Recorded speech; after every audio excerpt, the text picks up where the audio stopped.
turn on the streaming service. Okay. It should work. Okay.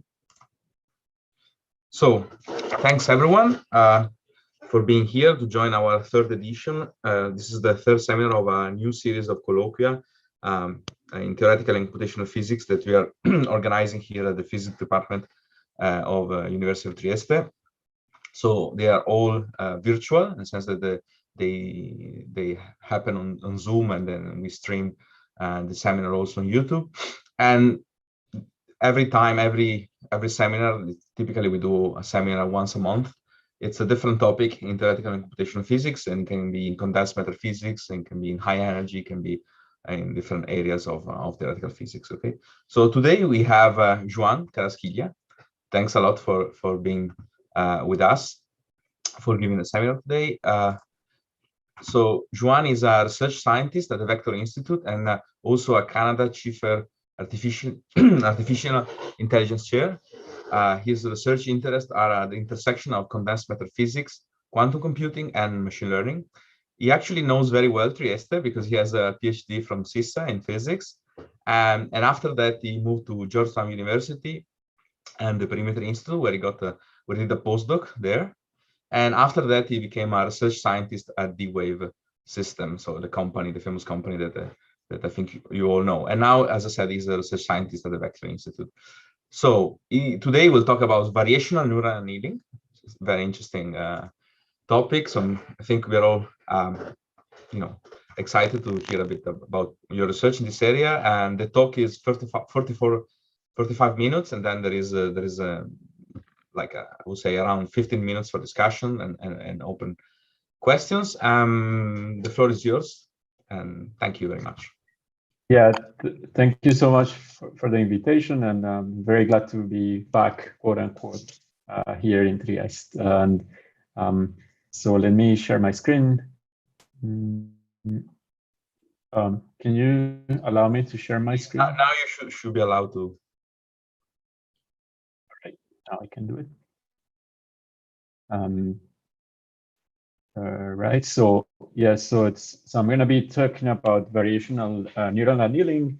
So this is based on a paper that came out last night, actually, in Nature Machine Intelligence, and these are the organizations supporting my research. So I'm going to introduce the topic using combinatorial optimization, which is the idea that many important challenges in science and technology can be cast as optimization problems. So these optimization problems affect areas that include artificial intelligence, machine learning, auction theory, software engineering, applied math, and theoretical computer science.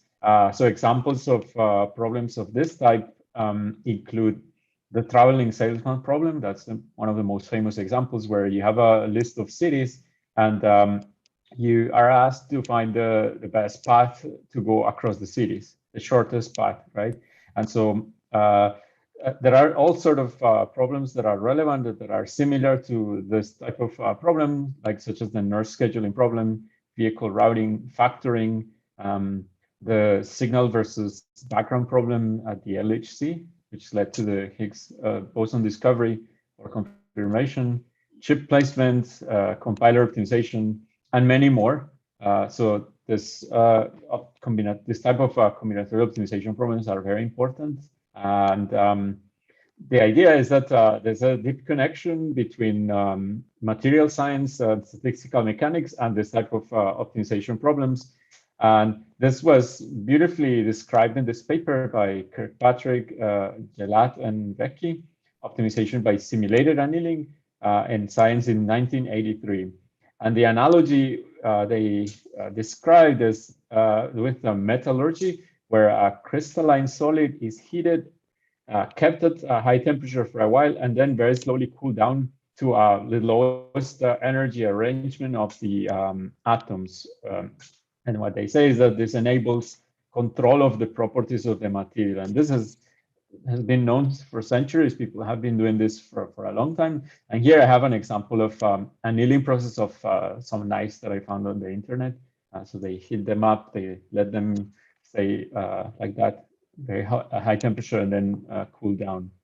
And what they show in this beautiful paper is that they can use in silico simulations or metropolis, if you want, algorithm to approximate solutions to this combinatorial optimization problems inspired by annealing, but in this case, simulating it on a classical on a computer, in a traditional computer. So they show that the metropolis algorithm, which we use to approximate simulation of many body systems at finite temperature, provides a natural tool to solve these optimizations. And so that's the connection, if you want, between the fields. And the origin is just what I said. So these problems, this combinatorial optimization problems, some of them are very difficult, can be formulated as finding the ground state of an Ising Hamiltonian, where the ground state means finding the spin configuration that minimizes the energy of this Ising model, or this target Hamiltonian.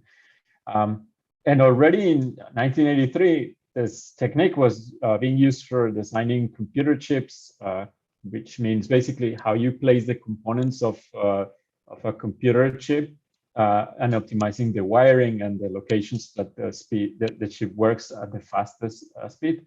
But not only chip placement, but a wide array of problems have been mapped to Ising models since.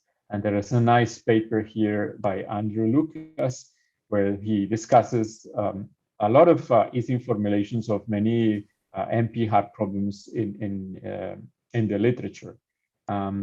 So this is a set of very hard problems. Even the square lattice Ising model is very hard. It's also NP hard because it's somehow this model is universal, meaning that all the physics of every classical spin model can be reproduced with the Ising model on the square lattice, as shown in this paper. So even in the simplest geometries over which you define this type of Hamiltonians, these problems can be very, very hard to solve. And so let me summarize this combinatorial optimization by simulated annealing. What you do is simulated annealing mirrors the analogous annealing process in material science and metallurgy. The simulated annealing algorithm explores this optimization landscape via a gradual decrease in thermal fluctuations generated by the Metropolis Hastings algorithm. And what you do is basically you're searching for a spin configuration, say sigma s, that minimizes the energy or the Hamiltonian by thermal fluctuations. So you're hoping that by using this algorithm, Metropolis Hastings, you're able to go from, say, a local minimum in the configuration space to the global optimum. The temperature of the simulation is reused slowly according to some user-defined schedule. Okay, and so basically, again, as a summary, so simulated annealing, basically you take a Markov chain Monte Carlo, a Metropolis Hastings algorithm, and you're sampling this distribution, basically e to the minus the target Hamiltonian divided by a temperature T. And you start at high temperature Ti, basically very large temperature, and you slowly decrease, typically linearly, the temperature until you get to T equals 0, or it's very small temperature. And then what we know, people have shown since the 80s, is that if this temperature decrease is very slow, simulated annealing is guaranteed to converge to the solution of the problem. Okay, so that's the solution of this target Hamiltonian. Here is a cartoon. So initially at very high temperature, we explore this state space more or less homogeneously. And as we slow the temperature, we start lowering the energy of the configurations as we see. And hopefully, when you're hitting lower and lower temperatures, you end up converging to the ground state of the problem. Okay, that's the real space cartoon. I have also a cartoon that is drawn on the simplex, on the probability simplex, where like if you want, this is the space of all probability distributions over some configuration space. So these are obviously this Bosman distributions live in a very high dimensional space. So here I have only 3 dimensions. It's just a cartoon. But what we think we can do, or what simulated annealing is, you start at very high temperature near the center of the simplex, and then you slowly, very slowly, extremely slowly, you start decreasing the temperature of the simulation, and then you go visit the simplex along this yellow line. And here I'm exemplifying that 0 temperature, it's this point here, where like the probability of finding this particular configuration is the same as this configuration, for instance, in a system with a ground state degeneracy of 2. But typically, simulated annealing would go from the center of the simplex all the way to a corner of the simplex, where like this spin configuration solves the problem. Okay. The problem with simulated annealing, though, is that we cannot go extremely slow for a practical algorithm. We need to have a finite runtime for the algorithm, because we cannot wait until forever for the algorithm to give us a solution. And so what we do in simulated annealing is we take finite time to go from high temperature to a low temperature. And for hard optimization problems, what happens is that this Markov chain Monte Carlo algorithm, the Metropolis Hastings algorithm, goes out of equilibrium. Okay, and what happens is that in the end, you would like to try to target this series of distributions that are shown here on the yellow line. That's the exact target distribution. But what happens is that we ended up visiting some effective distributions. In the literature, they're called quasi-equilibrium distributions that are close but not exactly equal to the Boltzmann distributions that the Markov chain Monte Carlo or the Metropolis Hastings are targeting. And so you end up finding solutions that are typically not optimal.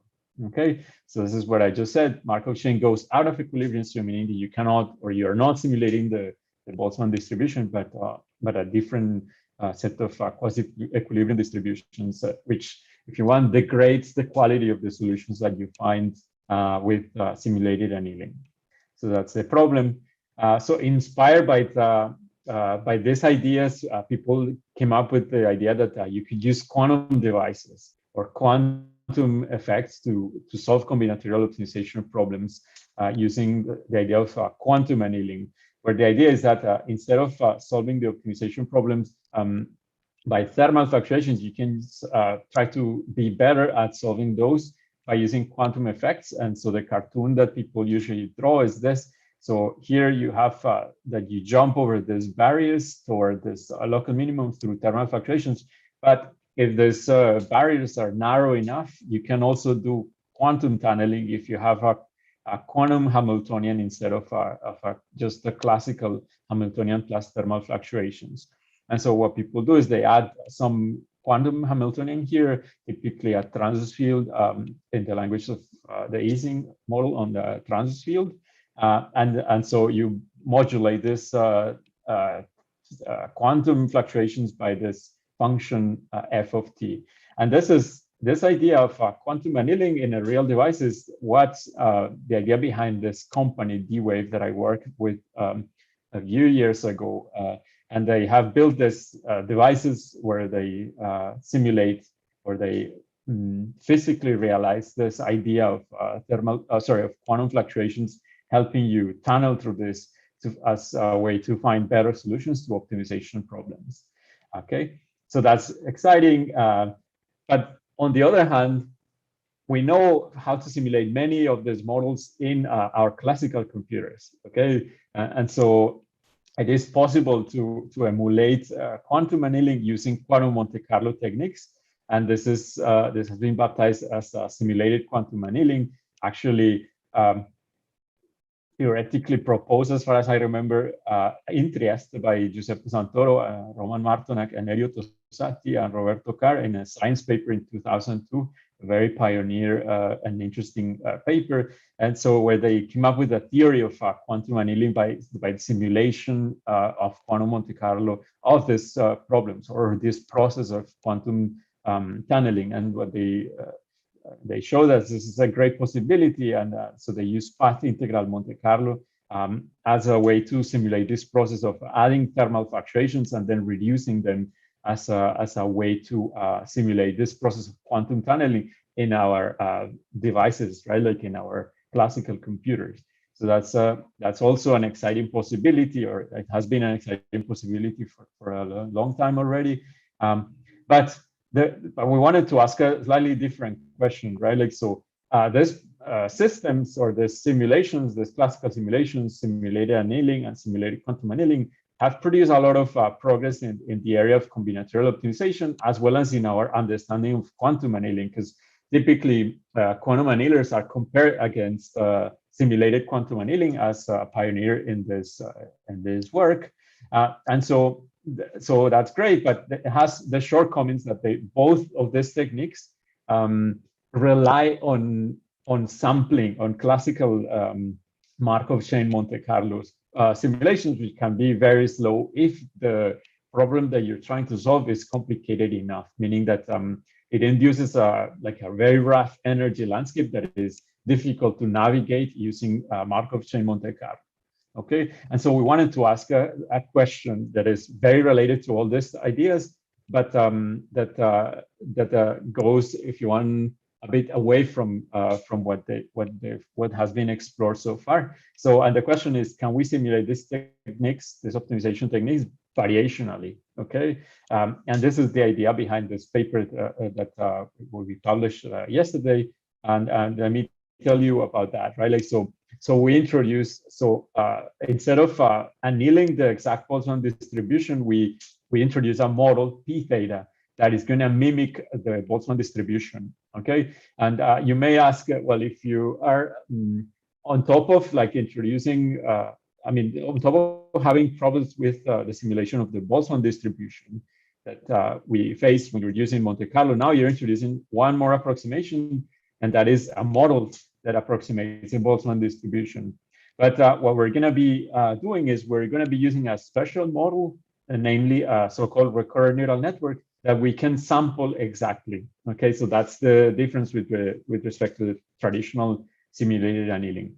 And this model is going to be trained using a variational principle, and the variational principle that we're going to be using is the variational principle in classical statistical mechanics. Namely, we're going to compute the variational free energy of the system, which is basically expected value of the target Hamiltonian, or the energy, minus the temperature times the entropy of the probability distribution encoded by the model, by the recurrent neural network that we're going to be using. And we know that this is always greater or equal than the true free energy of the system. And so we're going to be using this variational free energy to try to optimize the parameters in the model using gradient descent techniques. So as in simulated annealing, as we do this optimization problem, or as we massage the model, the recurrent neural network, we're going to slowly decrease the temperature using some schedule, typically a linear schedule. And then the question is this a good idea, right? We have some choices here. So we have the choice of model, as I said, is the recurrent neural network. And that's the first choice. I mean, there's a lot of possibilities on how you choose this model. And so here I have a landscape of models that encode probability distributions. And this has two axes, right? Like, so one is the algorithmic flexibility, meaning how many, or like what different type of quantities and aspects of the probability distribution we can handle. And so if you have a lot of tractability, so then you have very simple models like mean field theories, naive Bayes, probabilistic tree models, and so on. So those are the most tractable, in the sense that like to perform this computation of the free energy, you can almost do everything analytically by hand. And so that's good, because then you compute these quantities and you optimize them very easily. But the problem with these models is they're not very expressive, so you cannot express this complicated energy landscapes that you're trying to solve, and so you end up with bad solutions. On the other hand, there are models that are very expressive, such as even distributions encoded by a quantum computer, generative adversarial networks, variational autoencoders. There are transformers, recurrent neural networks, and so on. And here are my models, like, which are neither tractable nor expressive, but no, we're gonna use, no, we're not gonna use those. We're gonna use recurrent neural networks, okay, which have some and kind of like a good compromise between the expressive power and their tractability. And the tractability that we require is just enough to be able to compute these quantities here. So mainly the expectation value of the energy and the entropy of the distribution. So those two are the important ones. And so RNNs, they are very tractable and expressive enough. And on top of that, they allow you to get exact samples out of this distribution. So that's one of the most important aspects, right? Because we're going to be encoding complicated distributions induced by the complicated problems we're trying to optimize. Okay, and so that's our choice model. We cannot choose quantum circuits because you cannot compute the entropy of them, or you cannot use generative adversarial networks or variational autoencoders because, you know, it's difficult to compute the entropy of those models. So, so this is the choice. Beyond the details that I won't have time to explain, what I would like to highlight is two things. So the key insight is these models can be sampled efficiently, even if they encode a rough landscape. And the other thing is they allow us to compute the entropy, two of the ingredients that we need to perform this variational calculation. So let me summarize what this variational classical annealing is. So in simulated annealing, we're trying to sample the exact Boltzmann distribution using an imperfect sampling technique, such as Metropolis-Hastings algorithm or a Markov chain in general. And what we're doing is we're swapping what's imperfect, right? Like, so in variational simulated annealing, at least in the way we conceive it, is instead of sampling the Boltzmann distribution, we have a model P theta, and that's the wrong model because it's not the exact Boltzmann distribution. But these models allow us to get exact samples even from distribution that is close to a rough landscape, or probability distribution that encodes a rough landscape. And so the pessimistic way to phrase this is we're swapping the wrong sampling of the exact distribution, namely the Boltzmann distribution, with exact sampling of the wrong distribution. And the question is this any useful, right? That is a question we can try to answer, at least in practice. Here I have this, again, this simplex again, where the exact Boltzmann distribution is what we would like to simulate as we cool down the temperature. We have the simulated annealing curve that goes out of equilibrium. And in green, I have this variational distributions that we're gonna try to train or try to optimize. And what I'm gonna try to argue is that this green curve can be better than the Monte Carlo curve, the simulated annealing curve. So, okay, that's for classical annealing, but we want to use also simulations of variational quantum annealing. And so what we did was we extended this idea to the quantum realm, and we call this variational simulated quantum annealing, or well, you can call it whatever you want. But what we're going to be doing is we're going to promote the model P theta, in this case the recurrent neural network, to a variational wave function psi of theta. And to handle it, we're going to use variational Monte Carlo, which is one of my favorite techniques I learned during my PhD with Federico Beckham at CISA. And of course, the cost function. So we go from a free energy to variational energy. So we take this as a ground state. We consider only the ground state, if you want, generalization of this problem. And we define this expectation value over the target Hamiltonian minus some driver Hamiltonian. And we'll have some transverse fluctuations or quantum fluctuations amplitude here encoding this term gamma. Yeah. And so this driver Hamiltonian is chosen such like taking inspiration from quantum annealing.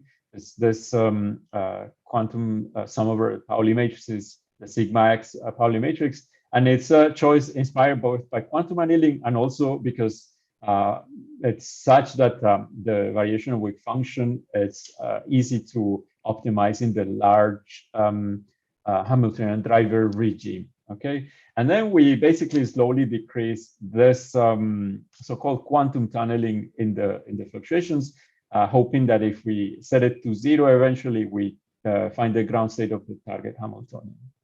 Okay, so it's very similar to the classical version, but it's just yeah, it's just a quantum generalization of that idea. So let me go ahead. So this is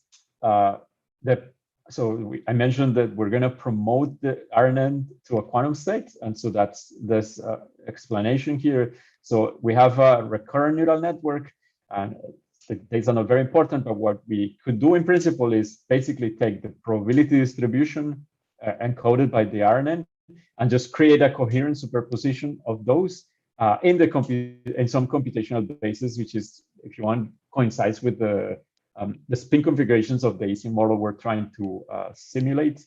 Of course, if we do this, we're just simply taking the square root of the wave function, but we'll be ignoring the possible phases that a wave function can have. And so we can generalize the RNN to account for those phases in quantum physics that we need to describe quantum systems. And so this is, if you want, the general form or the generalization of this recurrent neural network into the quantum domain.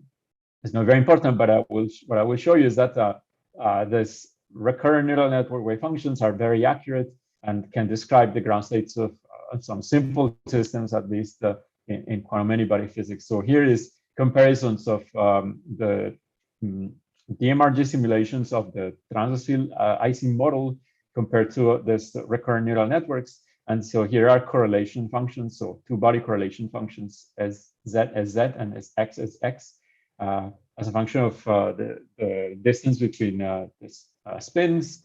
And what we see is there's good agreement between DMRG and the recurrent neural network, both for spin correlation functions and entanglement entropies, for instance, which we can also access with the recurrent neural network.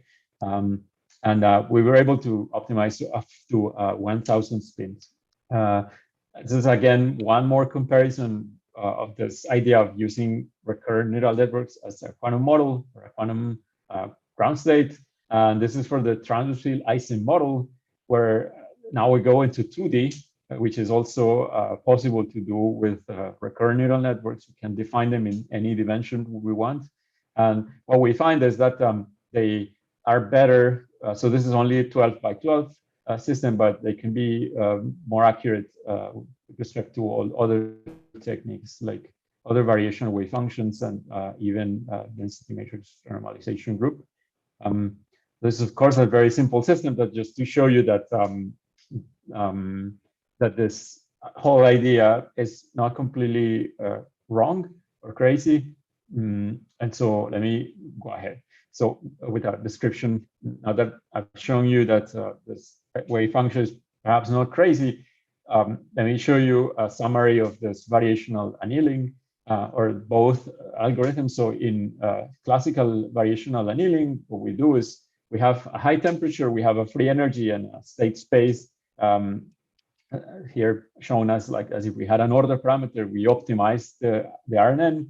We start here, we optimize it, we come here, then we slowly change the temperature. We change the landscape of the free energy, and we have to re-optimize the model. We do it, we come here or here, and we keep repeating this on and on until we end we go to the end of the annealing procedure, where we find this, hopefully the global optimum of the optimization problem. And in B, we have the description of the quantum version of it. So here we have the ground state, the exact ground state energy, and the first excited state of the quantum Hamiltonian, meaning Hamiltonian of the target problem plus the quantum tunneling term. So we do a variational calculation at t equals 0. We reach this point, and we change the transverse field or the quantum tunneling. We come here, and we re-optimize the wave function. We come here, and then repeat this on and on until we hopefully hit the ground state of the target Hamiltonian when we reach this red point. Okay, so that's a quick description of the two algorithms. And let me show you results. But before that, I just wanted to mention that we have some convergence results for the variation for the quantum version of the algorithm, inspired by the adiabatic theorem and results from convex optimization. And what we can do is we can bound the number of steps that you need to optimize when you're trying to find the ground state, and we can prove that the algorithm converges. And these bounds, of course, depend on the gap, and the minimum gap, basically meaning the energy between the excited state and the ground state at the point where this gap is the minimum, as in the adiabatic theorem.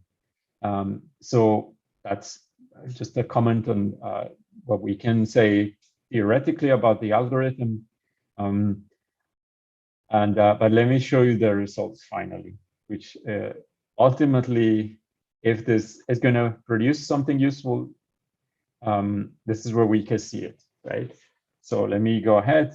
So we first tried Ising chain, so finding the ground state of a very simple one-dimensional Ising chain with Jij. So this is the target Hamiltonian in the so where Jij are distributed in this interval 0, 1. And what we measure here is the difference between the exact ground state energy and the average energy that we end up finding at the end of the annealing, or at the end of the algorithmic cooling of the recurrent neural network model. And N-annealing, so this is the residual energy that I define here, and N-annealing is the number of annealing steps we perform in the algorithm. So this is basically telling you, or it's telling you how slow or how fast we go. Where large number of annealing steps means we go slow, and a short number of annealing steps means we go fast. And so what we see is that for the variational quantum annealing and the variational classical annealing, we find this results. So we find that for the quantum case, we find solutions all the way up to residual energies of the order of 10 to minus 5. And the classical version of the algorithm gives us results that are about an order of magnitude better. And also important to highlight is that this decrease faster as we decrease the speed of the annealing, which we found this interesting. So we fitted this, if you want, long time, like a long annealing dynamics to some polynomials, and what we found is that indeed the classical algorithm converges faster to the solutions of the problem. Okay, so that's experiment numerics, if you want. But then we wanted to compare this with theory. And this theory was again developed in Trieste by Tommaso Zanca and Giuseppe Santoro a few years ago, and Tommaso Caneva and Rosario Fazio and Giuseppe Santoro as well. And so they find that if they do simulated annealing, they can show analytically that this goes as 1 over the logarithm square of the annealing time. Okay. They show also analytically that if they do quantum annealing in real-time dynamics, this goes as 1 over the logarithm to the xi with this gamma and xi. And quantum annealing in imaginary time, basically solving the Schrodinger equation in imaginary time, goes as 1 over tau to 1.5 to 2.0.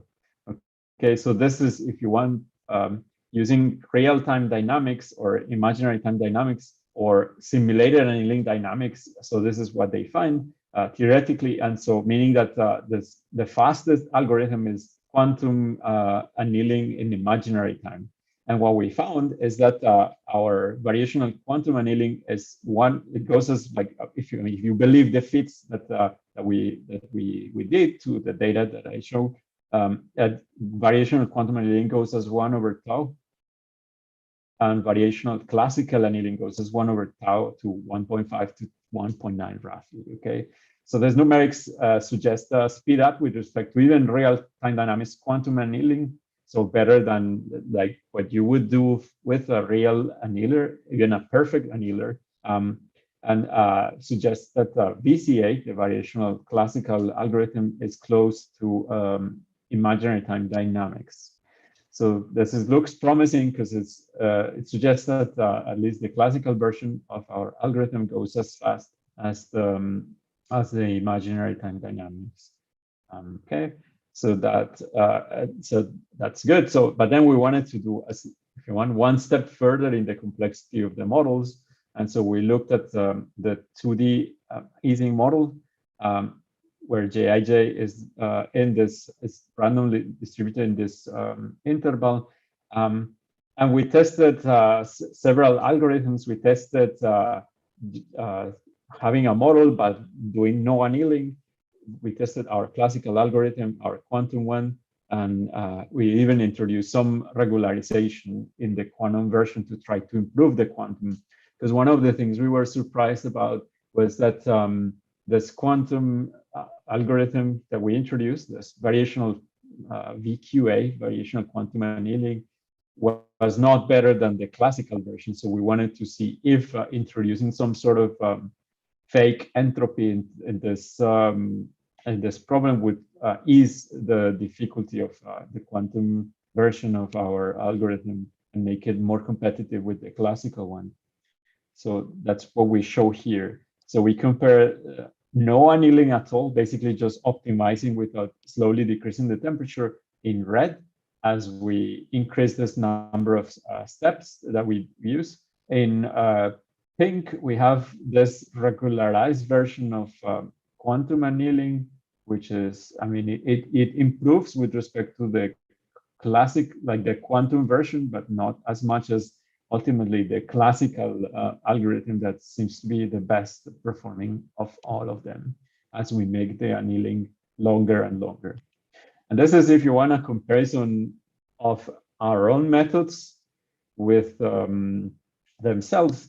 But in B, we have one of the most important results, which is that when we run actual simulated annealing, it's in red here, and simulated quantum annealing using path integral Monte Carlo in purple, what we find is that at short, if we do the annealing fast, simulated annealing and simulated quantum annealing are better. But as we make the annealing process longer and longer, our algorithms find solutions that are several orders of magnitude better than both simulated annealing and simulated quantum annealing. And so we were very happy about it. This results, at least the essay and the SQA, confirmed this observations in this science paper by Santoro and collaborators that simulated quantum annealing is indeed better than simulated annealing, but nowhere near as good as our variational classical annealing, at least when you allow yourself enough time to optimize these models slow enough. Of course, the Edwards-Anderson model is a good example, but it's also a system which can be solved in polynomial time. So we wanted to increase the complexity again of the problems that we're trying to handle, and so we looked at the Sherrington-Kirkpatrick model. So this model is a fully connected spin Hamiltonian where every spin talks to each other. So the sum goes unrestricted between all I and all j. And Jij is a symmetric matrix sampled from a Gaussian distribution with mean 0 and variance 1. So this is, again, one step in the complexity, at least a little bit of a harder model to solve, even though, I mean, there are a lot of techniques that can solve this model up to some hundreds of spins. But that was our first, if you want, one more step in the ladder of hardness. And so we took it. And ultimately, we came to this other model.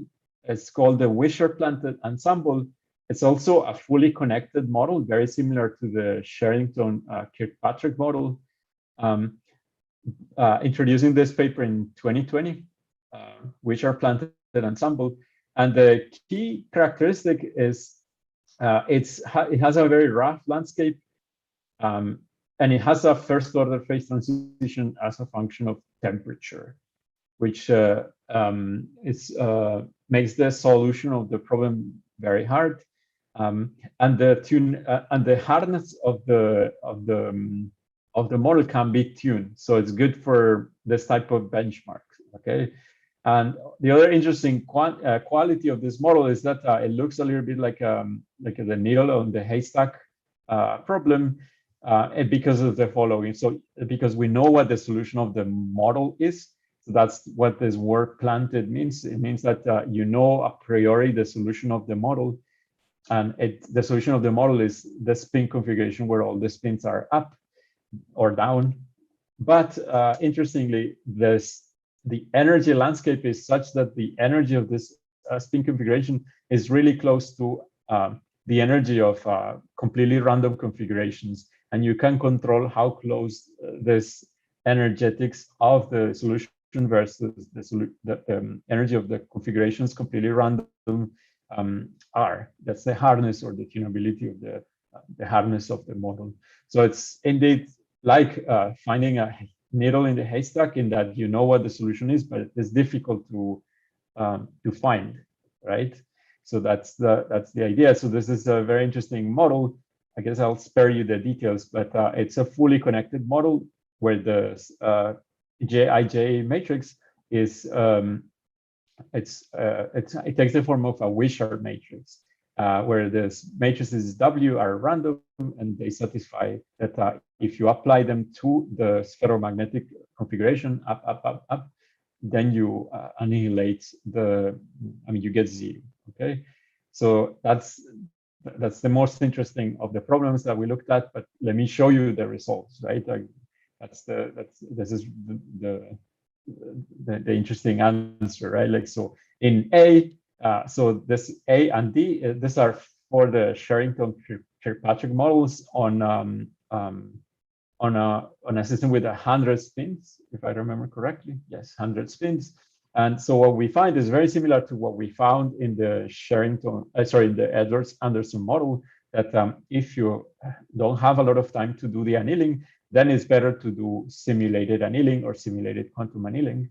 But as we make our annealing time longer and longer, or the number of annealing steps larger, so what we find is that eventually our variational solutions are about an order of magnitude better.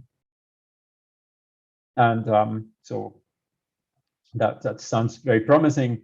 We also took a look at the histograms of this of the energy of the solutions found by the simulated annealing, simulated quantum annealing, our variational classical annealing, the recurrent neural network model.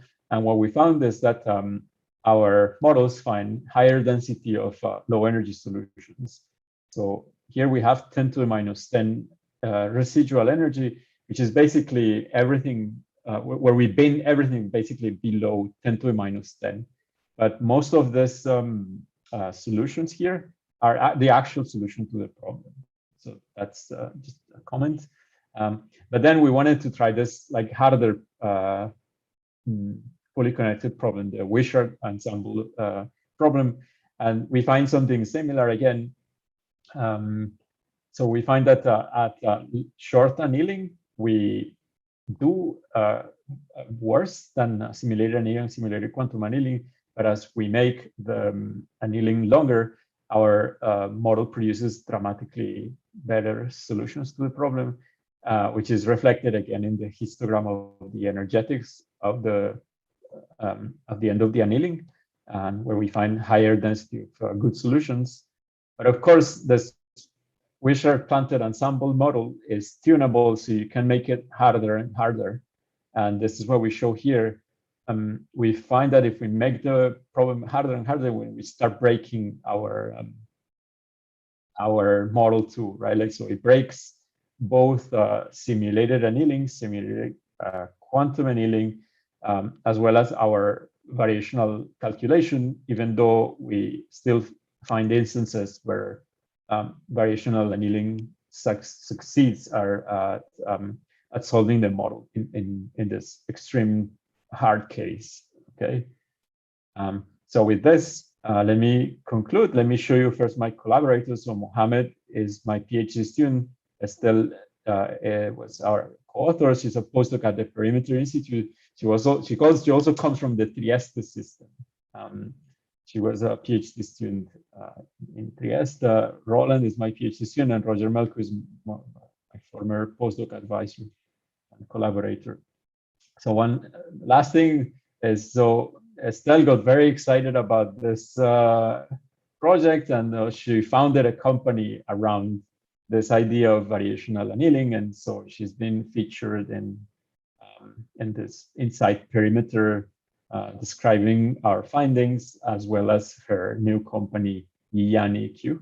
So this is the website to her new company.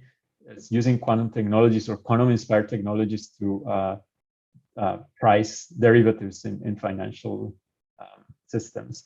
But let me conclude with this. So we have introduced this variational formulation of annealing that seems to produce very accurate solutions to at least toy spin glass problems. So we still have to see if this is useful in general for real problems. Classical annealing, at least our version, produces the best results, which suggests that maybe we should try to simulate variational quantum annealing, but at finite temperature, meaning that there's going to be some compromise between quantum and thermal fluctuations, and we've explored only thermal fluctuations and ground state variational quantum annealing. So it may be better to explore using a quantum system at finite temperature, and we're trying to simulate it. So we have some theoretical understanding. We have a sketch of a theorem for variational quantum annealing, but not for variational classical annealing, which is the best method. So we're working on that. And we want to apply this methodology to real problems and ultra slow models, which have glassy dynamics with very slow relaxation times. And I guess ultimately the message is that like the pessimistic view is swapping the exact model with an approximate sampling.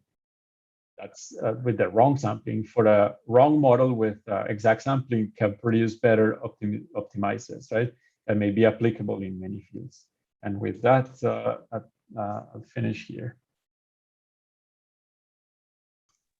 Okay, thanks a lot, Juan, for the great talk. It was really clear, and you've been perfectly on time, really 45 minutes, super sharp. Thanks a lot.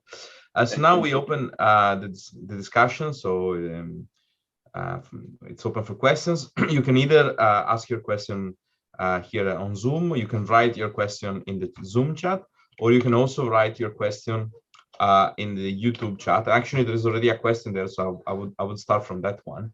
So okay. Narendra Hegade asks basically if you can comment, if you can comment on the applicability of your method to non-stochastic Hamiltonians.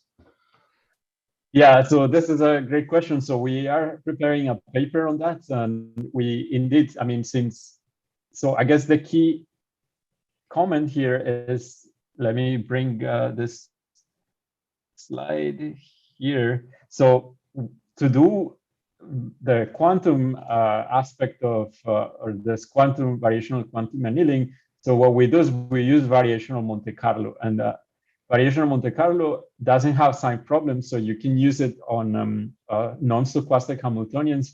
So you can change this driver Hamiltonian. So in this case, we picked one that is stochastic, but we've experimented with having non-stochastic drivers, and this works as you would expect. What's surprising, though, is that if you use a non-stochastic driver, that doesn't necessarily mean that you will find better solutions to the target Hamiltonian. So this is true in our variational calculations in our classical computers, but also remains apparently true also if you do it with quantum annealing. Like if you implement non-stochastic Hamiltonians in a real device, it doesn't seem to bring anything new or produce much better solutions. And what I heard from Matthew Hastings, which have thought about this problem a lot is that when you have a non-stochastic Hamiltonian, you start having a lot of signs in the wave function and in the path integral if you want. So that brings the sign problem and so on. And what he says is that that this negative signs that appear in the path integral and in the wave function as well, it produce negative interference with respect to also finding the correct solutions. So that's some hand-waving argument he told me, but so that we can confirm variation at least, right? That we don't find better solutions. So, thanks, that was a good question. Okay, so there are no more questions on YouTube. So if there are questions here on Zoom, okay, so Nicola Manini. Hi, nice talk. A question, do you have an understanding of why at the beginning for a few steps this new method performs worse than the standard, say, optimization? Yeah, so we don't have a very good answer to that question. I mean, the thing is, quantum Monte Carlo and simulated annealing, they're fast at sampling the distributions, right? And I think it has to do with the fact that those models that we use are slow to train. So, so at the beginning, the convergence is slower than when they're near their optimal solution. And we think that's a possible answer, but we have not explored this question in detail. So that's all I can say right now. Okay, thank you. Okay, are there any other question? Can I do a question? Yeah. Juan, can you come back to the slide of variational procedure, quantum, on the variational quantum annealing? Yes, the one where you were showing. So it's just a curiosity. Here you write minus gamma H driver and you give a typical choice. But you may think to do other choice possibly more effective, or it's just the best somehow? Yeah, so this is the typical choice, what's been implemented in the D-wave annealers, but we didn't explore other choices, and there may be better choices, right? Like perhaps even inspired by the type of problems you're trying to solve. And of course, I mean, there's a lot of freedom here, and in principle, all of them, as long as they remain local, k-local, they can be simulated in variational Monte Carlo. Of course, if they act on all the qubits, then this becomes much more difficult, and it becomes a problem for the efficiency of variational Monte Carlo. But you still have a lot of freedom and lots of choices available to you. Okay, but you don't have a priori an information what is better. You have to do it, let's say. No, you don't have a priori. It's difficult to argue in favor of something or something else, right? Like, so typically the choice of this driver Hamiltonian is such that this ground state is easy to prepare, right? Because you want that typically in quantum annealing is that this is an easy state to prepare, and then you slowly move, you reduce that term so that you get to the target Hamiltonian, the ground state, which is hard to prepare. And so you want something easy to prepare. And in our case, something easy to simulate. And so we take this, which is, like if you make it infinite or very large, then this Hamiltonian is a product state. And we know that this recurrent neural networks can encode a product state as well. And so, but we can also encode other states that are perhaps non-mean field, and we could start from something smarter. But I don't have a good intuition for how, given a particular target Hamiltonian, what driver Hamiltonian to choose. Yeah, I don't know. Okay. And if I do a very rapid question, maybe you said that I missed that when you do Sherrington-Kirkpatrick, you average on the JJ, no? And on many configurations when you produce the plots, correct? Correct, yes. I think we average over, I think at least 25 or 50 realizations. So, and given this, can you say something about whether in your model, for example, infinite dimension or two-dimensional, you have replica symmetry breaking, or no, you cannot simply explore, let's say? Yeah, so we haven't explored this. That's more like an in-depth question about what happens to these models when you have that or not, but we have not explored this. That's a question that's came up multiple times, and we have not done anything about it yet. Okay, maybe you could try to have several copies and try to somehow simulate the replica procedure, maybe, but I wonder if one can try that. Okay, thank you. Yeah, absolutely. I think that's a possibility, and you have access to a lot of things, right? Like you have access to the to samples. You have access to the probability assigned to every configuration if you want it. So you can do a lot. These models give you a lot of tractability, I call that, and in some cases they are even better than Monte Carlo. So they may actually give you more information than what you can get from a Monte Carlo simulation. So I think this is a great question that we have not explored. Thank you, Juan. Thank you. Okay, so other questions? Yes, maybe I have a short question. I'm Pietro from CISA. Okay, thanks for the talk. It was very interesting. Do you think it might be possible to apply these techniques even to problems of minimization in neural networks? Like imagine you have a perceptron model and you want to minimize the cost function that you usually do with backpropagation on such techniques. And do you think it might be possible even for those hard simulation problems to use these techniques?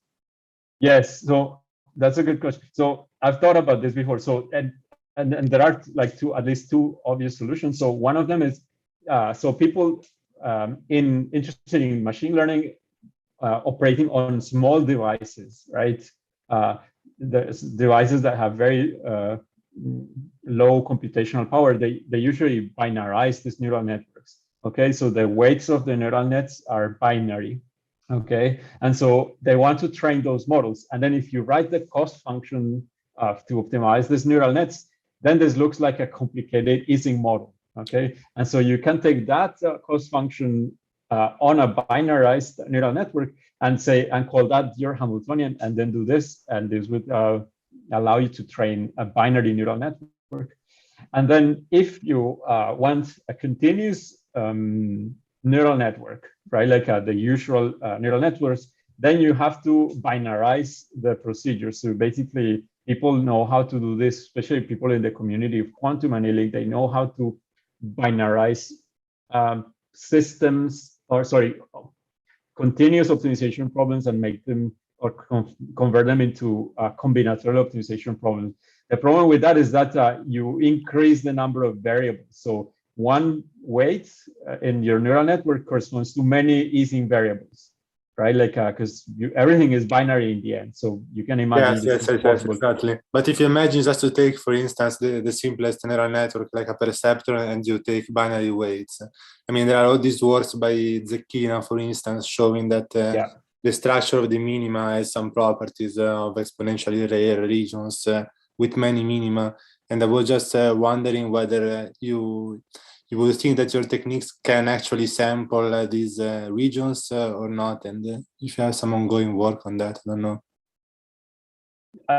So we're trying on the binary neural nets, not on the continuum ones, but the answer is yes. I believe this is useful in that context.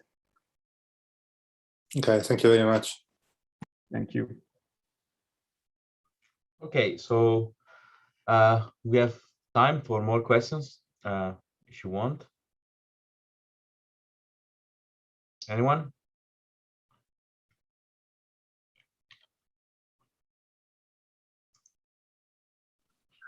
Juan. Okay, go Federico. Ciao, Juan. Very nice talk. Hi, Nicola. Just a curiosity. I'm wondering if you can use this machinery to compute finite temperature properties in quantum models. Yeah, so I still have not. So, okay, so the answer is yes. I mean, people have done it. There's a paper by Lei Wang where they explore, let me flash this. So this variational principle can be extended to a quantum version. And so it is possible to use that machinery or this sort of machinery to extend this to finite temperature systems, right? That's what. So that's indeed what's one of the in the conclusions was maybe just to do that simulation, to do a path, an annealing path in the space of temperature and say thermal quantum fluctuations or a transverse field. And yes, it is possible to do it. You have to be careful about how you define the density matrix of the system. So because so the thing that is important is that you can compute the entropy of the density matrix. That's the key. But there is a way to do it such that this property, this quality, or this idea that you can compute the entropy remains true. I see. I see. I can send you a paper. Okay. And a very short comment and question is about the actual feasibility of finding wave functions with non-trivial signs. So have you tested, for instance, if you can reach the ground state for a quantum model in which signs are, let's say, not known and non-trivial? Yes. So, I mean, depending on what you mean by solving or finding, the answer is yes. So we have, for instance, checked that for the Heisenberg model on the triangular lattice, this wave function produces solutions as good as the Green's function Monte Carlo by Sorella and by I don't remember the other author. We've tested on the J1, J2, and we are not as good as the best, the Langshus, but close enough. Which is the size, sorry? Which is the size for these calculations? 6 by 6? 12, 10... No, 12 by 12 and up to 16 by 16. Okay, thank you very much. Thank you. Other questions? I think this was the last one, so if not, thanks a lot, Juan, for your talk. It was really great, and thanks for accepting our invitation. Thanks for everyone for joining, and let's meet in 1 month from now. We will have another talk at the end of November, another one at the end of December before Christmas. Thank you so much, everybody. Ciao Juan, grazie. Ciao. Grazie. Ciao, grazie Juan. Ciao, ciao. Ciao, ciao.